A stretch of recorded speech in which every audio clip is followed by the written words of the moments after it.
नारायण नारायण। मैं हूँ कथाकार अनुराधा और हर हफ्ते लाती हूँ आपके लिए पौराणिक पॉडकास्ट के माध्यम से ऐसी कहानियाँ जो हमारे सनातन संस्कृति और सभ्यता से जुड़ी हुई हैं। कहानी शुरू करने से पहले मैं आपको बता दूं कि अंत में आपके लिए कुछ सरप्राइज है, तो अंत तक मेरे साथ बने रहें। श्राद्ध कर्म करते समय हम अक्सर ये सोचते हैं, क्या पितर सच में श्राद्ध ग्रहण करते हैं?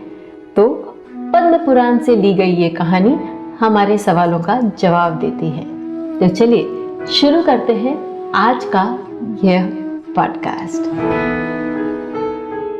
पद्म पुराण में आया है कि प्राचीन काल में भगवान श्री राम जब भगवती सीता तथा लक्ष्मण जी के साथ चित्रकूट से चलकर महर्षि अत्रि के आश्रम पहुंचे, तब उन्होंने मुनि श्रेष्ठ अत्रि से पूछा, महामुने, इस पृथ्वी पर कौन कौन से पुण्य तीर्थ हैं जहाँ जाकर मनुष्य को अपने बंधुओं के वियोग का दुख नहीं उठाना पड़ता और वहाँ का श्राद्ध आदि कर्म पितरों के सद्गति के हेतु बनता है? भगवान, यदि ऐसा कोई स्थान हो तो कृपा करके मुझे बताइए। मुनिवर अत्रि बोले, वत्सराम, आपने बड़ा उत्तम प्रश्न किया है। मेरे पिता, ब्रह्मा जी द्वारा निर्मित एक उत्तम तीर्थ है जो पुष्कर के नाम से विख्यात है। वहां जाकर आप अपने पितरों दशरथ आदि को श्राद्धादि पिंडदान से तृप्त करें। वहां पिंडदान करने से पितरों की मुक्ति हो जाती है। यह सुनकर राम जी बड़े प्रसन्न हुए। उन्होंने पुष्कर जाने का मन बना लिया। वे वृषवान पर्वत, विदिशा नगरी तथा चर्मवती को पार कर यज्ञ पर्वत गए। वहां से मध्य पुष्कर पहुंचे। वहां स्नान करके उन्होंने देवताओं तथा पितरों का तर्पण किया। तर्पण करने की एक विधि होती है। वह विधि सरल हो सकती है, लेकिन उस विधि के अनुसार यदि हम चलते हैं तो हमारा तर्पण हमारे पितरों को प्राप्त होता है। पहले देवताओं को, फिर सप्त ऋषियों को, फिर ऋषिगण और दिव्य मनुष्यों को तर्पण दिया जाता है। और उसके बाद जब हम अपने पितरों को याद करके तर्पण करते हैं तो हमारे पितरगण हमसे खुश होते हैं। अब उसी समय मुनि श्रेष्ठ मार्कंडेय जी अपने शिष्यों के साथ वहां आए और भगवान ने महामुनि को प्रणाम किया और कहा, मुने, मैं महर्षि अत्रि की आज्ञा से यहाँ अवियोग तीर्थ में पितरों का श्राद्ध करने उपस्थित हुआ हूँ। मार्कंडेय जी ने कहा, रघुनंदन, आप बड़ा ही पुण्य कार्य करने जा रहे हैं। आप यहाँ राजा दशरथ का श्राद्ध कीजिए। हम सभी विप्रगण श्राद्ध में उपस्थित रहेंगे।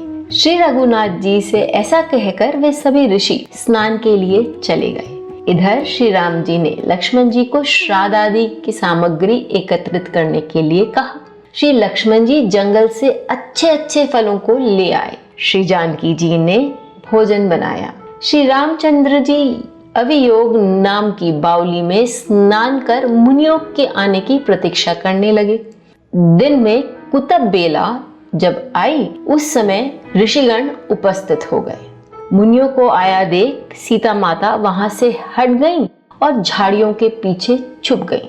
श्री रामचंद्र जी विधि पूर्वक श्राद्ध में ब्राह्मणों को भोजन कराने लगे। श्राद्ध की परिक्रिया पूर्ण करके ब्राह्मणों के विसर्जन के अनंतर श्री राम जी ने देवी सीता से पूछा, प्रिय, यहाँ आए मुनियों को देखकर तुम छिप क्यों गई? सीता जी बोली, नाथ, मैंने जो आश्चर्य देखा उसे बताती हूँ। सुनिए, आपके द्वारा नाम गोत्र का उच्चारण होते ही स्वर्गीय महाराज यहाँ आकर उपस्थित हो गए। उनके साथ उन्हीं के समान रूप वाले दो पुरुष और आए थे जो सब प्रकार के आभूषण धारण किए हुए थे। वे तीनों ही ब्राह्मणों के शरीर से सटे हुए थे। प्रभो, ब्राह्मणों के अंगों में मैंने आपके पितरों को दर्शन किया। उन्हें देखकर मैं लज्जा के मारे आपके पास से हट गई, इसलिए आपको अकेले ही ब्राह्मणों को भोजन कराना पड़ा। इसलिए आपने अकेले ही ब्राह्मणों को भोजन कराया और विधि पूर्वक श्राद्ध की क्रिया भी संपन्न की। भला मैं स्वर्गीय महाराज के सामने कैसे खड़ी होती? यह मैंने आपसे सच्ची बात कही है। यह सुनकर श्री राम जी तथा लक्ष्मण जी को बड़ी प्रसन्नता हुई। पद्म पुराण की यह कथा हमें बताती है कि हमारे पूर्वज श्राद्ध ग्रहण करते हैं। यह श्राद्ध उन्हें सशक्त बनाता है ताकि वो अच्छे से हमारी देखभाल और सुरक्षा कर सकें। यही नहीं, ये हमें भी उनके प्रति ऋण मुक्त करता है। हमें ये नहीं भूलना चाहिए कि हमारा डीएनए और हमारी पहचान दोनों ही हमें अपने पूर्वजों से मिली है और एक तरह से ये बहुत बड़ा ऋण है। ज्योतिष के दृष्टिकोण से माघा नक्षत्र में जिनका कोई ग्रह होता है उन्हें अपने पूर्वजों को प्रतिदिन याद करना चाहिए और प्रार्थना करनी चाहिए ताकि उनके पूर्वज उनका मार्गदर्शन कर सकें, उन्हें सुरक्षित रख सकें और जीवन में उन्हें उन्नति प्रदान कर सकें।